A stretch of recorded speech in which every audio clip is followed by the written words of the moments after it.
আসসালামু আলাইকুম সুপ্রিয় সপ্তম শ্রেণীর শিক্ষার্থীরা। সপ্তম শ্রেণীর গণিত টিউটোরিয়ালে তোমাদেরকে স্বাগতম। এই ভিডিওতে আমরা মূলদ ও অমূলদ সংখ্যা এই অধ্যায়ের অনুশীলনী 1.1-এর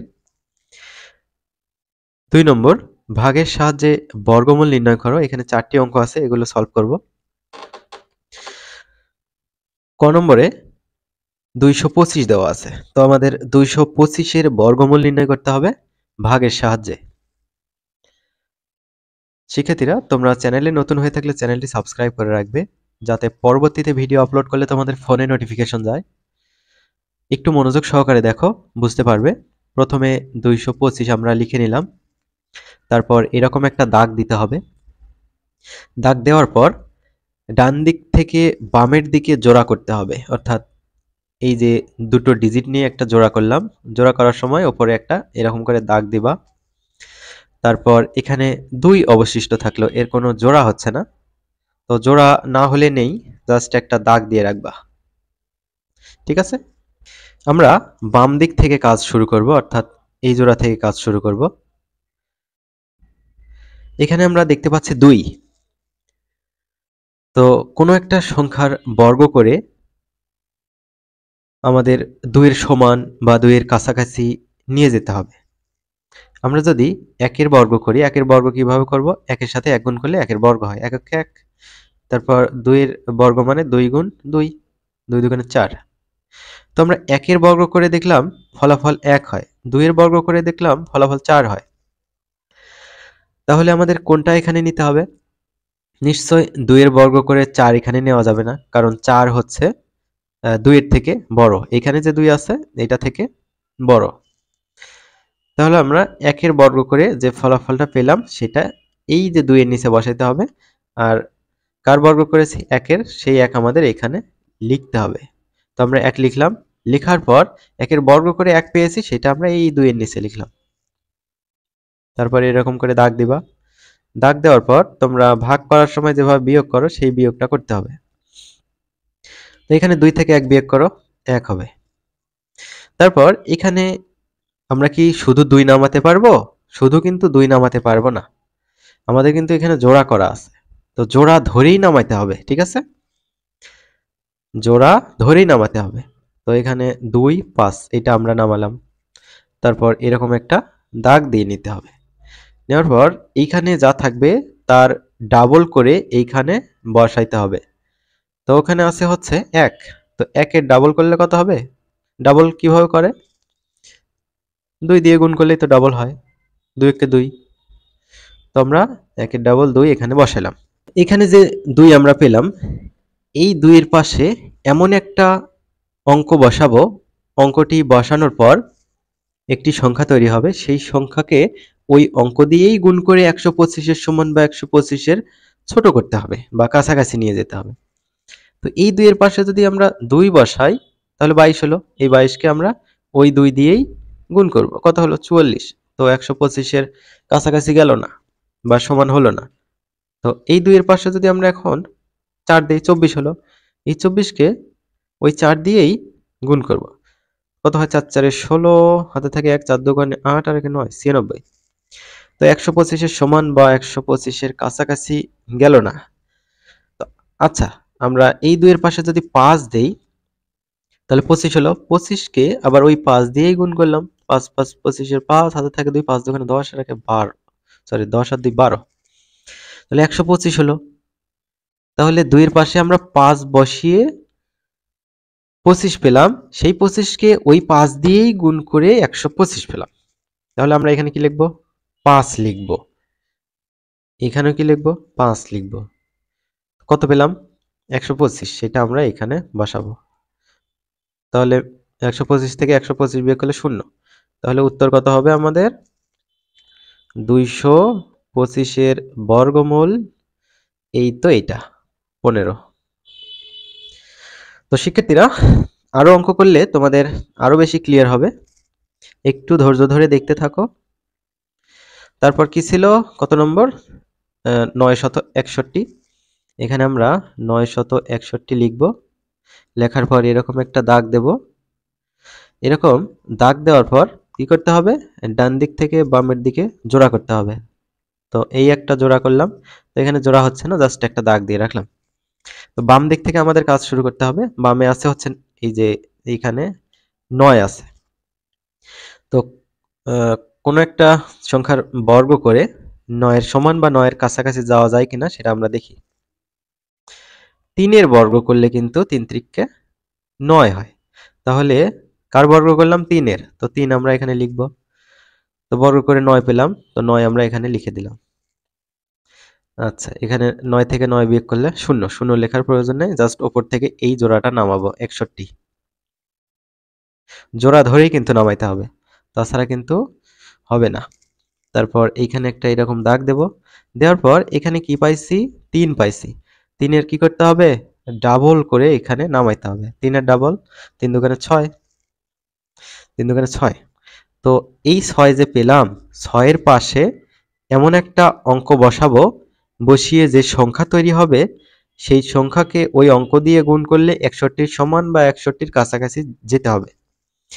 আচ্ছা, 6 এর পাশে যদি আমরা 1 বসাই, 61 হলো।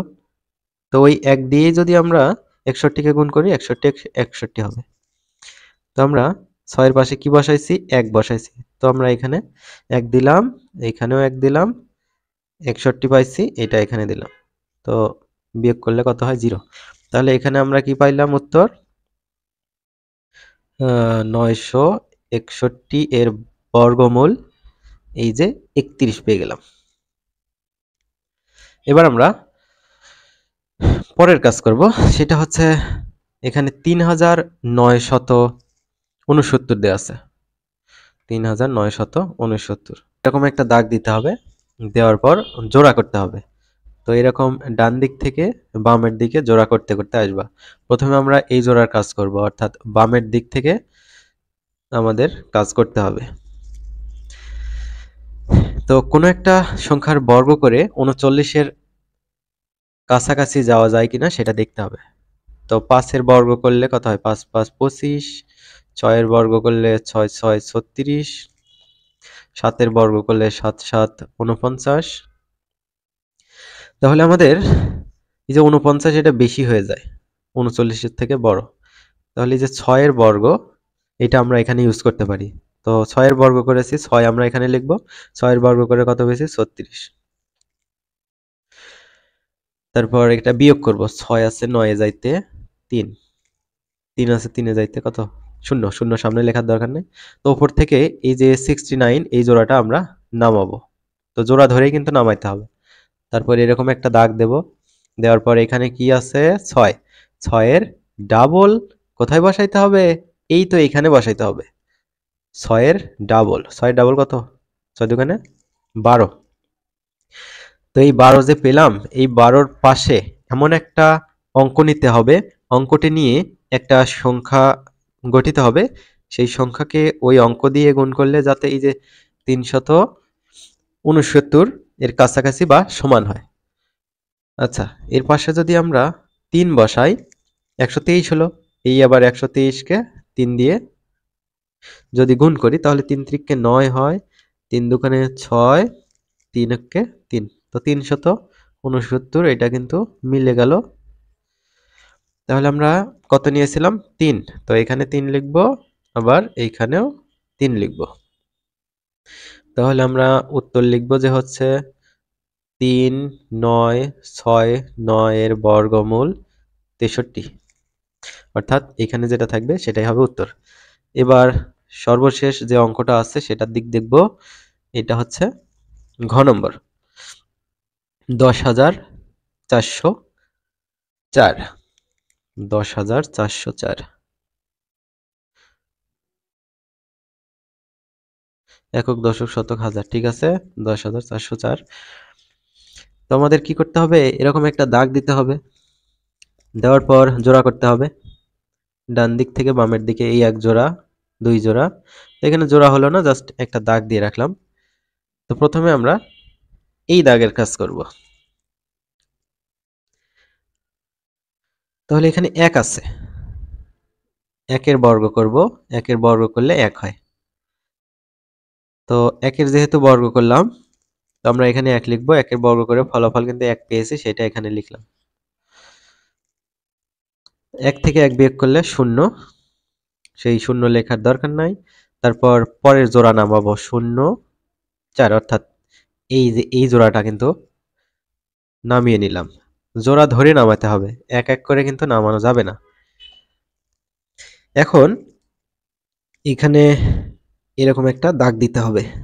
দেওয়ার পর 1 ডাবল কি হয়? 1 ডাবল 2, তো 2 আমরা এখানে নামালাম। 2 দেখো, 2 এর পাশে আমরা এমন একটা অঙ্ক দেব, অঙ্ক দিলে একটা সংখ্যা গঠিত হবে, সংখ্যাকে ওই অঙ্ক দিয়ে গুণ করলে 4 বা 4 এর সমান হতে হবে। কিন্তু এখানে একটা ব্যাপার আছে, ব্যাপারটা হলো 2 এর পাশে যদি 1 ও দাও, আবার 21 হলো, 21 কে 1 দিয়ে যদি গুণ করো তাহলে 21 কি 21, কিন্তু এখানে আছে 21 এর থেকে ছোট, মানে 0 4, মানে 4 আছে। তো আমাদের কি করা দরকার?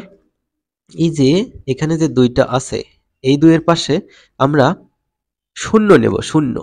তো দেখো 2 এর পাশে 0 নিলাম, 0 দিলে 20 হলো, 20 কে ওই 0 দিয়ে যদি গুণ করি 0ই হলো। তাহলে এখানে আমরা একটা 0 নেব, এখানে একটা 0 নেব। তারপর যেহেতু ফলাফল ওখানে 0 পেলাম, তো এখানে আমরা 0 দিলাম। তারপর এরকম একটা দাগ দেব। তারপর এই জোড়া কিন্তু আমাদের নামাইতে হবে। তার আগে বিয়োগটা করে নেই। 4 বিয়োগ 0 মানে হচ্ছে 4। উপরের জোড়া নামাবো 0 4। তো এবার আমরা কি করব? প্রত্যেকবার এই কাজ করতেই হবে। এখানে যেটা থাকবে তার ডাবল নিচে নামবে। এরকম দাগ দেব। 10 এর ডাবল কত হয়? 20। 20 এখানে নামাইলাম। তো 20 এর পাশে এমন একটা অঙ্ক নিতে হবে যাতে অঙ্কটি দ্বারা গঠিত সংখ্যাকে ওই অঙ্ক দিয়ে গুণ করলে 404 বা 404 এর কাছাকাছি যায়।